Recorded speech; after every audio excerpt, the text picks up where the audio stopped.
I have been looking to put a special Seiko Alpinist in my collection for quite some time. Today it is St. Andrew, it is my name day, and with this occasion I made myself a beautiful gift. I bought the Seiko Alpinist GMT in advance like a true passionate guy. The Alpinist, unlike the modern Seikos, is something apart, has a specific charm which is unmatched by the brand's current designs, and it always had an appeal for me. Technically, the Alpinist with compass is the last design which still lasts in the modern collection, even from the popular era of the SARB series, the chassis of the Alpinist being similar to the SARB 033. Succeeding still to hold in ears that necessary alternative to the rest of the Seiko modern watches. Now, the Seiko Alpinist transitioning towards GMT is one of the most purposeful and natural moves I've ever seen. Somehow in years, the idea of Greenwich Mean Time grew in popularity.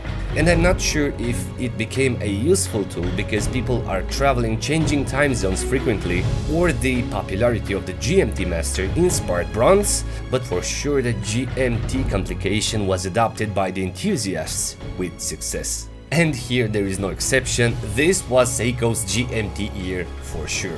The brand releasing around 4 GMT's models across 2023, the 5 GMT, the Marine Master GMT, the Alpinist GMT or the Heritage GMT, making a good use of the new caliber 6R54 for the last 3 models mentioned.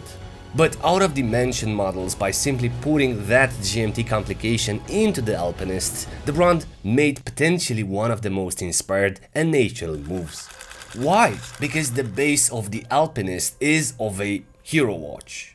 And this is a rare kind of a watch which offers a wide range of capabilities into a single design. The Alpinist is a tool watch with a compact case with 200 meters for resistance, with a dedicated compass, with large legible hands and loom.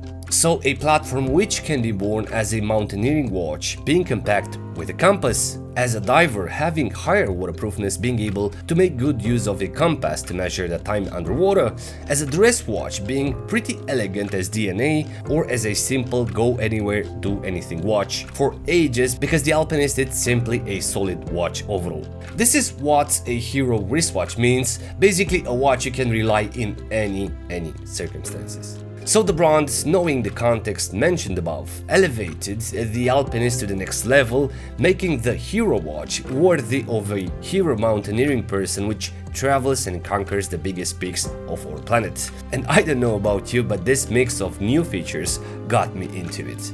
Design-wise, the new Alpinist GMT suffered quite a few changes. The brand aiming to simplify or to rethink the dial layout and transform the classic appeal of the watch into a more modern one, keeping the same key elements of the Alpinist.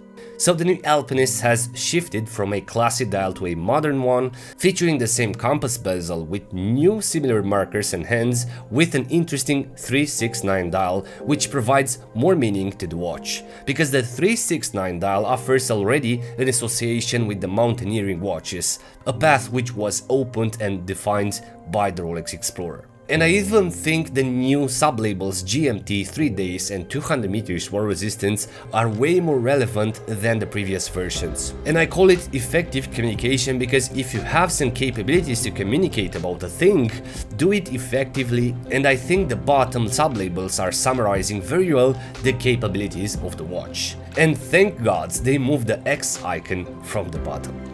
So out of the Seiko Alpinist GMT releases, why did I pick the black version? Well, it's simple. The white limited version, although in renders it looks amazing, the hands are poorly finished, aiming to emulate blued hands. The blue and the green versions have a sunburst, and in combination with heavy accents within the dial, the result might be confusing. However, in regard to the black dial, this unveils a deep black lacquer dial which works very well architecturally with the markers and hands. This is a thing that I learned from my modern Rolex Explorer. In this combo, indeed, the watch looks way modern, but I think the information provided by the dial and all those neo-vintage modern elements are easy to be distinguished, plus the watch can be easily matched with straps. And speaking about the straps, this Alpinist comes with a lacquered strap made from leather. The strap is padded, closed into a clasp A good looking piece which complements the watch, I'd say, and to make it comfortable you have to bend it properly and give it a lot of time to take the wrist shape.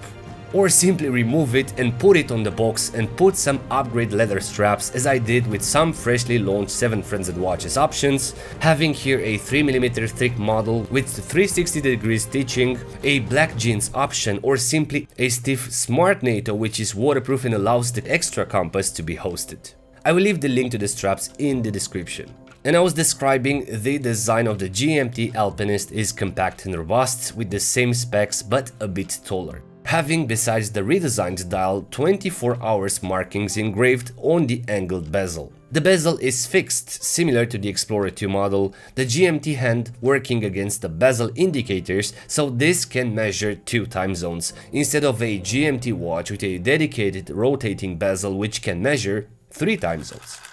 And if you ever wondered why the compass is free float, having zero locking system, there is a need to have it like this to act as guidance whenever you need to stop and measure your direction with the compass against the sun. And as quick specifications, the watch measures 39.5mm in diameter with 46mm as lug tip to lug tip, 13.8mm in height, so a bit taller compared to the regular Alpinist, 20mm between the lugs, and weighs 100 grams. Of course, as a hero watch has a sapphire crystal, a compass, GMT function, screw-down crown which ensures 200 meters war resistance, having an open case back which unveils the caliber 6R54, which has a shock absorber system and 72 hours power reserve. It's basically the same movement placed into the new Marine Master, the more expensive watch.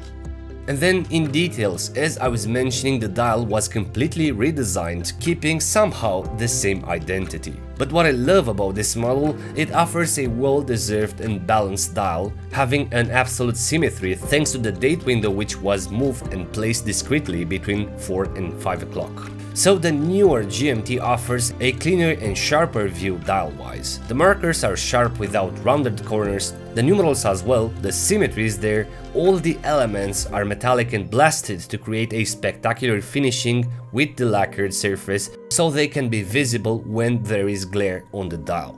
Where the hands remain basically the same, with the classic cathedral theme being finished in the same manner, pretty poor. Loom-wise, the Alpinist does not disappoint. On Seiko's modern divers, the brand implemented blue loom, which is less brighter. But the Alpinist Lumi Bright loom remained strong and purposeful, exactly as their iconic and popular divers. As wearability, this model is a chunky short lug watch. So I would recall you will have to try out a few straps until you find the best and the most comfortable strap for you. But overall I think the watch is the right mountaineering tool, being small sized and robust, which can be strapped into a NATO as I did, which can sit under a jacket sleeve with the ability to check the time zone or the compass when needed. And this is a type of a watch which deserves to sit in any collection, and for sure not only through its DNA of a hero watch, but through its discreet design and size as well. And as a result, the Seiko Alpinist GMT will qualify as a brave beater in the Hall of Fame in the position number 52, as a modern evolution of the classy Seiko Alpinist. So this was my journey alongside the Alpinist GMT. It was long, it was cold, but when it's driven by passion, nothing else matters. I had bigger ambitions for this short trip, but the weather wasn't with us this time. However, still, I hope you enjoyed this episode, and until next time, be brave and stay safe.